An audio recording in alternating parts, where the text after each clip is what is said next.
अस्सलाम वालेकुम। अगर आप सरकारी मुलाजिम हैं, पेंशनर हैं या फैमिली पेंशन वसूल कर रहे हैं तो आज की ये मालूमात आपके लिए खासी अहम है। एक तरफ सिंध हुकूमत ने 2023 और 2024 के एडहाक रिलीफ अलाउंस के बारे में अहम कर दी है, जिससे ये बात वाज़ेह हो गई है कि ये अलाउंस आइंदा किस सतह पर मिलेंगे। दूसरी तरफ नए भर्ती होने वाले सरकारी मुलाजमीन के लिए कंट्रीब्यूटरी पेंशन सिस्टम के हवाले से भी बड़ी पेशरफ्त सामने आई है। ख़ास तौर पर वो मुलाजमीन जो ये समझ रहे थे कि 2024 का एडहाक रिलीफ अलाउंस ख़त्म हो गया है या उसमें दोबारा इजाफा होगा, उनके लिए आज की वजाहत बहुत अहम है। इसी तरह नए भर्ती होने वाले मुलाजमीन को ये समझना ज़रूरी है कि उनकी रिटायरमेंट के बाद पेंशन का निज़ाम पहले से मुख्तलिफ होगा और इसमें मुलाजिम के साथ हुकूमत भी पेंशन फ़ंड में रकम जमा कराएगी। सबसे पहले बात करते हैं सिंध हुकूमत के फाइनेंस डिपार्टमेंट की तरफ से जारी होने वाली अहम वजाहत की। 7 अगस्त 2026 को गवर्नमेंट ऑफ सिंध के फाइनेंस डिपार्टमेंट की जानिब से एक नोटिफिकेशन जारी किया गया, जिसका ताल्लुक सिविल सर्वेंट्स के बुनियादी पे स्किल्स और अलाउंसेस की नज़रसानी से है। इस नोटिफिकेशन में 2023 और 2024 के एडहाक रिलीफ अलाउंस के हवाले से वजाहत की गई है। ये वजाहत इसलिए ज़रूरी थी क्योंकि पहले जारी किए गए नोटिफिकेशंस में ये सवाल पैदा हो रहा था कि 2024 का एडहाक रिलीफ अलाउंस किस सतह पर बरकरार रहेगा और आया उसे फ्रीज़ किया गया है या नहीं। मुलाजमीन में इस हवाले से काफ़ी अरसे से इबहाम मौजूद था। अब सिंध हुकूमत ने इस मामले को वाज़ेह कर दिया है। वफाकी हुकूमत की तरफ से पहले ही इस हवाले से वजाहत सामने आ चुकी थी कि 2023 का एडहाक रिलीफ अलाउंस जिस सतह पर पहले से मिल रहा था उसी सतह पर फ्रीज रहेगा। इसके बाद 2024 के एडहाक रिलीफ अलाउंस के बारे में भी वाज़ेह किया गया कि इसे 1 जुलाई 2026 से फ्रीज कर दिया गया है। अब सिंध हुकूमत ने भी वफाकी हुकूमत के तर्ज पर इसी मामले की वजाहत कर दी है। सिंध के मुलाजमीन के लिए 2023 का एडहाक रिलीफ अलाउंस 30 जून 2023 की सतह पर फ्रीज कर दिया गया है, यानी इस अलाउंस की अदायगी उसी मुकर्ररा सतह पर जारी रहेगी और इसमें मजीद इजाफा नहीं होगा। इसी तरह 2024 का एडहाक रिलीफ अलाउंस भी 30 जून 2026 की सतह पर फ्रीज कर दिया गया है। इसका मतलब ये है कि मुलाजमीन को ये अलाउंस जिस सतह पर 30 जून 2026 को मिल रहा था, आइंदा भी इसी सतह पर मिलता रहेगा। इसे उस वक्त तक बुनियादी तनख्वाह में ज़म नहीं किया जाता या पे स्किल्स में दोबारा नज़रसानी नहीं होती, तब तक इस अलाउंस की फ्रीज सतह बरकरार रहेगी। यहाँ एक बात बहुत ज़रूरी है, फ्रीज होने का मतलब ये नहीं कि मुलाजमीन का अलाउंस फौरी तौर पर ख़त्म कर दिया गया है, बल्कि इसका मतलब ये है कि मौजूदा काबिल अदायगी सतह को बरकरार रखा गया है और इसमें मज़ीद इजाफा नहीं होगा।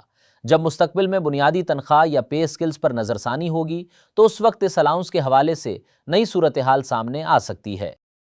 पंजाब हुकूमत ने अपने मुतालिका नोटिफिकेशन में पहले ही फ्रीज की गई सतह के हवाले से वजाहत शामिल कर दी थी। अब सिंध की तरफ से भी वजाहत सामने आ गई है। बलूचिस्तान के हवाले से भी वफाकी पॉलिसी की पैरवी किए जाने की तवक्को ज़ाहिर की जा रही है, जबकि खैबर पख्तूनख्वा के मुलाजमीन के लिए भी इस नौयत की वजाहत या नोटिफिकेशन आने का इम्कान ज़ाहिर किया जा रहा है। ताहम जब तक मुतालिका फाइनेंस डिपार्टमेंट बाज़ाब्ता नोटिफिकेशन जारी ना करे, इसे हतमी फ़ैसला नहीं समझना चाहिए।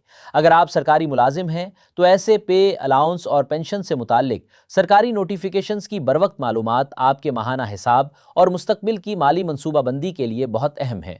इसीलिए ऐसी अहम अपडेट्स के लिए आप इस मालूमाती सिलसिले को ज़रूर फॉलो रखें। अब आते हैं दूसरी और इंतहाई अहम खबर की तरफ, और वो है नए कंट्रीब्यूटरी पेंशन सिस्टम की।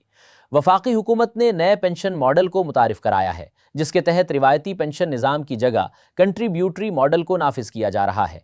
इस तब्दीली का सबसे ज़्यादा ताल्लुक उन सरकारी मुलाजमीन से है जो 1 जुलाई 2024 के बाद नई भर्ती हुए हैं।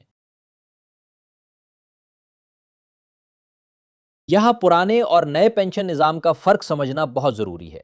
जो मुलाजमीन 1 जुलाई 2024 से पहले मुस्तकिल बुनियादों पर सरकारी मुलाजमत में आ चुके थे, वो पुराने रिवायती पेंशन निज़ाम के तहत रहेंगे।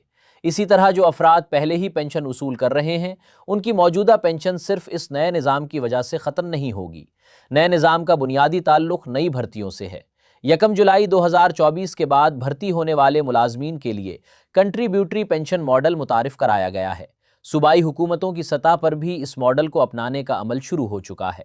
खैबर पख्तूनख्वा ने इस हवाले से पहले कदम उठाया, जबकि पंजाब, सिंध और बलूचिस्तान में भी नए पेंशन मॉडल की तरफ मुंतकली की गई है।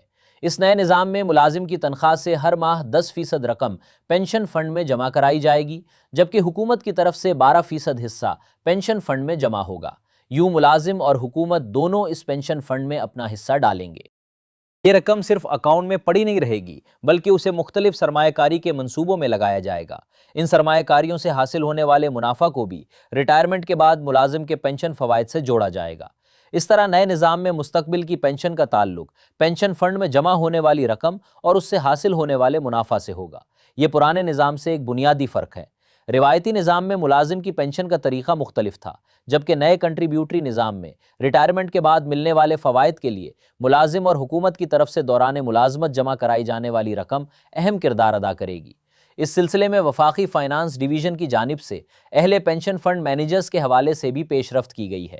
گزشتہ دنوں 16 اہل پینشن فنڈ مینیجرز کے نام سامنے آئے اور ان کے معاہدے بھی مکمل ہونے کی اطلاع دی گئی۔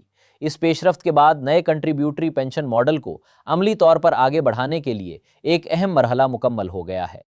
ایک اور اہم نکتہ ان ملازمین سے متعلق ہے جو ایک حکومت یا محکمے سے دوسرے ادارے میں منتقل ہوتے ہیں۔ مثال کے طور پر اگر کوئی ملازم پہلے صوبائی حکومت میں ملازمت کر رہا تھا اور 1 جولائی 2024 کے بعد پراپر چینل کے ذریعے وفاقی حکومت میں کسی نئی نشست پر جاتا ہے، تو صرف اس بنیاد پر کہ اس کی پہلے سے 10 یا 20 سال کی سروس مکمل ہے، ضروری نہیں کہ اسے ہر صورت پرانے پینشن نظام میں رکھا جائے۔ ایسی صورتحال میں متعلقہ قواعد کے مطابق اسے نئے کنٹریبیوٹری پینشن سسٹم کے تحت ڈیل کیا جا سکتا ہے، یعنی ملازم کی سابقہ سروس، نئی تقرری کی تاریخ اور اس کی تقرری کا طریقہ بہت اہم ہوگا۔ اس لیے ایسے کسی کیس میں حتمی فیصلہ متعلقہ سروس رولز اور سرکاری احکامات کے مطابق ہی ہوگا۔ یہ بات بھی ذہن میں رکھیں کہ ہر سرکاری ملازم کے لیے ایک ہی اصول ہر صورتحال میں لاگو نہیں ہوتا۔ خاص طور پر تبادلے، نئی تقرری، ڈپوٹیشن، پراپر چینل اور پہلے سے موجود سروس کے معاملات میں متعلقہ قواعد دیکھنا ضروری ہے۔ اس لیے صرف سوشل میڈیا کی کسی پوسٹ یا غیر مصدقہ اطلاع کی بنیاد پر اپنی پینشن کے بارے میں حتمی نتیجہ اخذ نہ کریں۔ آج کی دونوں بڑی اپڈیٹس کو مختصر طور پر سمجھیں تو پہلی اہم بات یہ ہے کہ سندھ حکومت نے 2023 اور 2024 کے ایڈ ہاک ریلیف الاؤنس کے بارے میں وضاحت کر دی ہے۔ 2023 کا الاؤنس 30 جون 2023 کی سطح پر، جبکہ 2024 کا الاؤنس 30 جون 2026 کی سطح پر فریز رہے گا، جب تک مستقبل میں بنیادی تنخواہ یا پے سکلز میں کوئی نئی نظر ثانی نہیں ہوتی۔ دوسری اہم بات یہ ہے کہ 1 جولائی 2024 کے بعد بھرتی ہونے والے نئے سرکاری ملازمین کے لیے کنٹری بیٹری پینشن ماڈل نافذ کیا جا رہا ہے، جس میں ملازم کی طرف سے 10% اور حکومت کی طرف سے 12% حصہ پینشن فنڈ میں جمع ہوگا۔ یہ رقم سرمایہ کاری میں استعمال ہو گئی اور مستقبل کے پینشن فوائد اس فنڈ اور اس کے منافع سے منسلک ہوں گے۔ اگر آپ چاہتے ہیں کہ سرکاری ملازمین، پینشنرز، فیملی پینشنرز، تنخواہ الاؤنس اور پینشن سے متعلق ایسی اہم معلومات آپ تک بروقت پہنچتی رہیں تو اس سلسلے کو ضرور فالو کریں۔ اپنی رائے اور سوالات کامنٹ سیکشن میں ضرور بتائیں، خاص طور پر اگر آپ کا تعلق نئے پینشن سسٹم یا ایڈ ہاک ریلیف الاؤنس سے ہے۔